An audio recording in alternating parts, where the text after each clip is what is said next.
Imagine you're just scrolling through social media today, right? Yeah, like looking at wedding photos or whatever. Exactly. And you click on this luxury wedding hashtag, you see this incredibly gorgeous bespoke object. Oh, yeah. Like something that costs, probably $500 minimum. Right.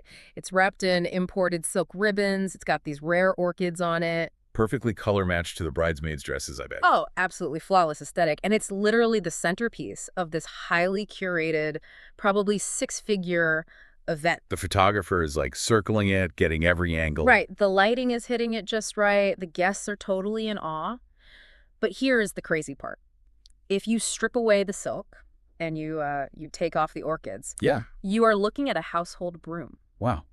Yeah. Literally just a broom. a tool of manual labor, an object that, if you go back 200 years, was laid down on a dirt floor by people who were, legally speaking, considered property. People who were risking their actual lives just to say, I do. Exactly. So today on the deep dive, we are exploring the staggering evolution of jumping the broom. It is such a profound topic. It really is. Our mission today for you, our listener, is to unpack how this profound ritual, which was born from just immense unimaginable struggle, how it evolved into this stunning modern celebration. And crucially, we want to talk about how modern infrastructure is stepping up to help. Yes. Specifically, we're going to get into platforms like Weddizer and look at their business section and niche articles and see how they are allowing couples to seamlessly execute these complex cultural legacies today. Because it really is a massive shift in cultural gravity. You are taking an artifact of sheer deprivation and survival, right? And you're watching it transform into this deliberate, joyful choice. It's rooted in modern luxury, but also in heritage reclamation. Heritage reclamation, I love that phrase. But to truly understand how this tradition thrives today. And why entire software ecosystems are being built for it. Right, exactly. To understand all of that, we have to start with the foundational friction that created it in the first place. We have to go back to the legal framework of the 18th and 19th centuries in the United States. Okay, let's unpack this for a second. Because during the era of slavery, enslaved African Americans were categorically denied the right to legally marry. Categorically. And we need to be really clear with you about the mechanics of why that was the case. Yeah, let's break that down. Because marriage, in the eyes of the law, what is it? It's fundamentally a contract. Right. It's two individuals entering into a legally binding agreement. But under the system of chattel slavery, enslaved people were not legally considered people. No, they were considered property. And property cannot enter into a contract. It's legally impossible.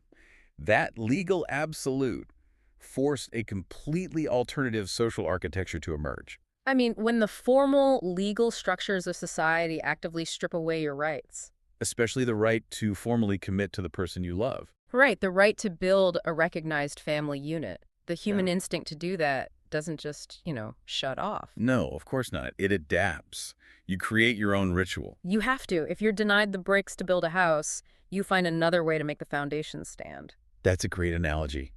And what is so striking about this specific adaptation is the subversion of the object itself. The broom. Yeah, the broom. They didn't choose something rare or financially valuable. Because they didn't have access to those things anyway. Exactly. They chose a broom. An instrument of their own forced labor. That is just, it's heavy. It is. They took this ubiquitous tool of domestic servitude, right? An object that physically represented their subjugation. And they inverted its meaning entirely? Completely inverted it. They turned it into the ultimate symbol of romantic liberation and autonomy. Wow. By laying that broom down on the ground, they were drawing a line in the earth that the law literally refused to draw for them. The law didn't recognize the union, but you know who did? The immediate community did. And the couple did. I want to dwell on the psychological weight of this for a moment, if we can. Yeah, let's do that. Because the phrase that consistently comes up when you're looking at the source texts for this tradition is shared responsibility. Right. Jumping the broom was a pledge of shared responsibility. Consider the sheer audacity of that promise in that specific historical context. It's almost hard to grasp today. It really is. We are talking about an era where couples could be, and frequently were, just forcibly separated on a whim.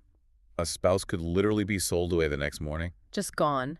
So to stand up in front of whatever clandestine community you could gather, Usually in secret. right, in secret, to jump over a broom and pledge shared responsibility under the constant looming threat of violent separation. It requires a level of emotional vulnerability that is just staggering. It is. You are taking on the psychological burden of loving someone, Intertwining your existence with theirs. while being hyper-aware of the extreme fragility of your physical proximity. That is the ultimate leap of faith, Yeah. literally and figuratively. The ultimate leap of faith.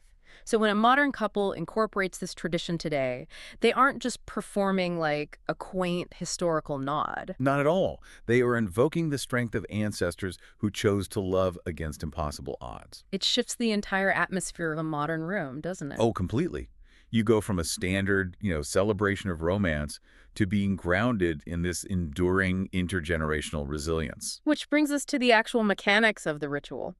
The jump itself. Yeah, the physical object of the broom has this beautifully dual meaning. What's fascinating here is how it functions.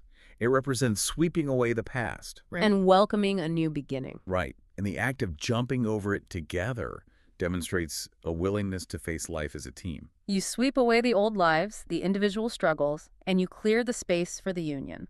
And it is an incredibly active metaphor. It's not passive. No, not at all. You aren't just saying you are walking into the future. The sweeping requires physical exertion. You have to acknowledge the past to sweep it away. It's an active, physical manifestation of a psychological threshold. Exactly. Behind the broom is whatever history you are leaving. Past heartbreaks, individual burdens. Or in the historical context, the immediate suffocating traumas of their reality. Right. And ahead of the broom is the deliberate future you are choosing to step into. Wait, I have to interrupt there because Yeah. stepping into it, it feels too passive for what this actually is. Oh, I see what you mean. You don't step over the broom, you jump. You have to physically launch yourself off the ground. That feels like a very deliberate distinction from a standard threshold crossing. It is. Like, Yeah. why a jump? Why not just hold the broom together? Why not step over it carefully one at a time to make sure nobody trips? What is the specific significance of the leap itself? Well, think about the physics of the ritual. Okay. If you just hold the broom together, the energy is static. Right. Right. You are stationary. Makes sense. And if you step over it one at a time, you are moving independently. One person goes first, the other follows. Right. You're not moving as a unit. Exactly. But a simultaneous jump requires absolute synchronization. Ah, I see. It requires physical effort from both parties at the exact same millisecond. You have to communicate without speaking. You have to time your movements perfectly, propel yourselves forward, and most importantly, you have to land together. Wow. It forces you to be a team instantly. It carries deep emotional and cultural meaning precisely because of that forced synchronization.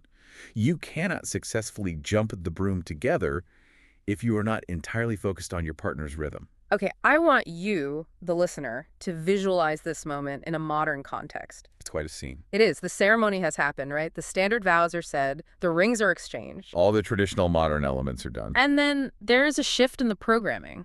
A hush falls over the crowd. The anticipation builds. The broom is brought out and placed on the ground. The couple holds hands, they look at each other, they bend their knees. And there's that split second of suspended animation in the air. Yes. The contrast between that moment of absolute silence and physical suspension. And the joyful roaring eruption from the crowd the second their feet hit the ground on the other side. It is incredibly cinematic. It functions as the true climax of the ceremony for the communities that practice it. I can totally see that. And as we transition from looking at the historical survival of this ritual to its modern-day execution, That cinematic quality has become a huge focal point of design and planning. we are seeing a chronological and aesthetic shift here, from a gritty necessity to a highly stylized modern canvas. Right. Look at the evolution of the broom itself. We are talking about designer brooms now. Here is where it gets really interesting. Couples are blending this deep, sacred tradition with incredible high fashion. It's stunning what they're doing. A broom adorned with specific floral arrangements, customized silk ribbons. Personalized engraved handles featuring the couple's names and the wedding date. They are matching the broom to the wedding's exact color palette. It's been transformed into a bespoke piece of wedding art. It's no longer just something you grab from the kitchen closet. No, and the integration of family heirlooms takes this even further. Oh, yeah, the source texts mention heirlooms. How does that work? Well, this is where the tradition becomes hyper-personalized. It acts as a bridge across generations. Like how so? Say you attach a piece of your great-grandmother's lace to the handle, or you tie on a locket that belonged to a past loved one. Oh, wow. It changes the nature of the object entirely. You are literally intertwining the physical artifacts, the DNA of your past, with the modern aesthetics of your present celebration. That is so powerful. The broom becomes entirely unique to that specific family line. Exactly. I was actually analyzing the social media footprint of this tradition, specifically looking at the trending hashtags associated with modern broom jumping ceremonies. What did you find? Well, you see the expected ones, right? Like hashtag African American weddings, hashtag cultural traditions. Sure, that makes sense. But alongside them, dominating the feed, are hashtags like luxury weddings and modern bride. The cultural triumph happening there is staggering to me. It really is a triumph. A tradition born on dirt floors under the constant threat of violence is now categorized algorithmically and culturally under luxury weddings. It is total reclamation, and it shifts the power dynamic of the consumer market. How so? It is a community looking at their history and saying, our legacy is not just about survival. It is worthy of the highest levels of elegance, beauty, and financial investment. That gives me chills. But, you know, that reclamation introduces a massive logistical hurdle. Oh, totally. The planning side is incredibly complex. Right, because recognizing that you want a beautifully customized, culturally rich, emotionally resonant ceremony is the easy part. Dreaming it up is easy. Actually executing it, building the infrastructure to support it without completely derailing your budget or your sanity, that's where the real friction lies. And that friction is exactly where the wedding industry has historically failed these couples. Oh, massively. Let me give you an analogy. Think of mainstream wedding planning apps as a generic GPS. They are built to get you from point A to point B. Book a caterer, find a venue, send the invites. They optimize for radius and price. Fast and cheap. Exactly.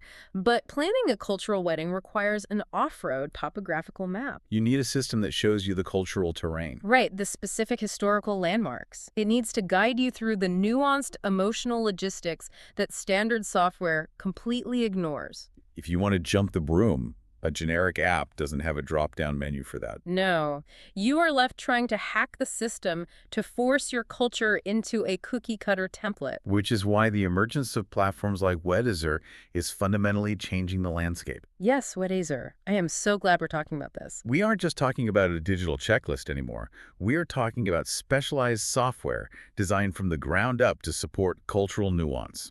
Let's dig into the specific mechanisms of Weddizer, because this is where the gap between like an inspiring Pinterest board and a flawless reality is actually bridged. Yeah, if you dive into the business section of their platform, you see how different the architecture really is. Right, because they offer comprehensive logistics planning, but it's not generic. No, they have vendor discovery tools that are actually tailored to cultural preferences. And hyper-specific budget management, plus these really deep inspiration blogs. The vendor discovery tool is the critical piece of the puzzle here, though. How does their business section handle that differently than a normal site? Well, standard algorithms match you with a vendor based on zip code and availability, right? Yeah, who is free on June 12th in Chicago?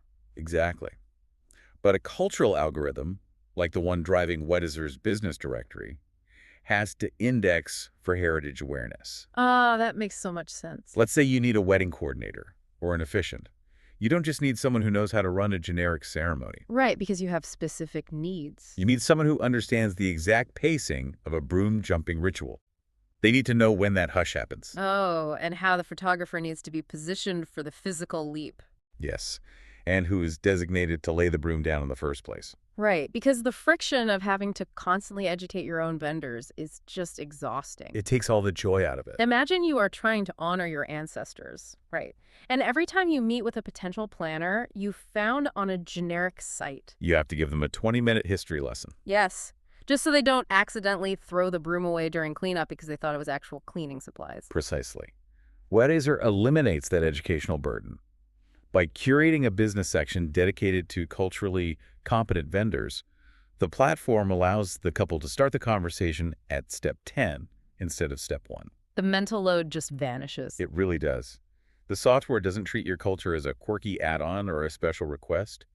It treats it as the baseline operational standard.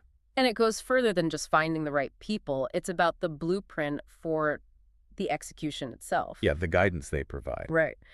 Weddizer provides these deeply researched niche articles and guides. Which is so helpful if you are navigating blended families or different backgrounds. Exactly.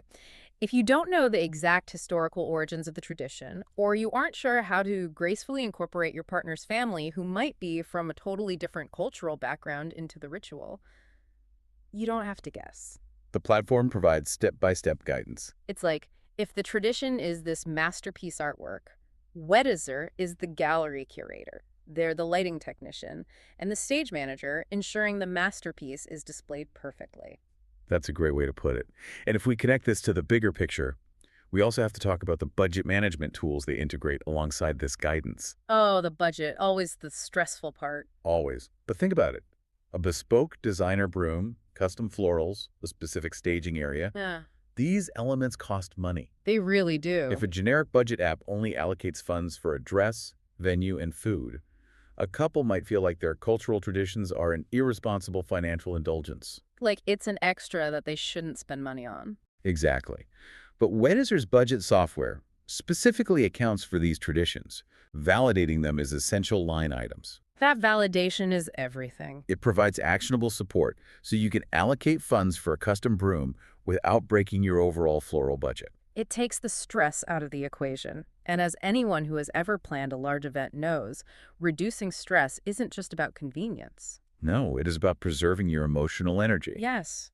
You want to be thinking about the shared responsibility and the legacy of your ancestors when you make that jump. You do not want to be standing there in suspended animation, wondering if the coordinator remembered to bring the broom out from the back room. Or if the photographer knows what's about to happen and actually has the right lens on. Exactly. When the back-end logistics are handled by a system built to understand them, it frees up the couple to focus entirely on the creative execution. And the creative execution we are seeing these days is just next level. The platform moves from being a logistical tool to an engine for creative inspiration. The visual environments they suggest and help facilitate through their niche articles are breathtaking. The outdoor sunset ceremony is a perfect example of this. Oh, yes. Paint that picture. Okay, listener, imagine the logistical precision Weddizer's timeline tools helped pull off to achieve this. The vows are perfectly timed to finish just as the golden hour hits. That rich, cinematic amber light. Exactly. The couple stands in front of their gathered community. The customized broom, which perfectly matches the warm sunset tones and the surrounding floral arrangements, is brought forward. The light catches the personalized engravings on the wooden handle. Yes, they jump, and the photographer captures the silhouette against the sun.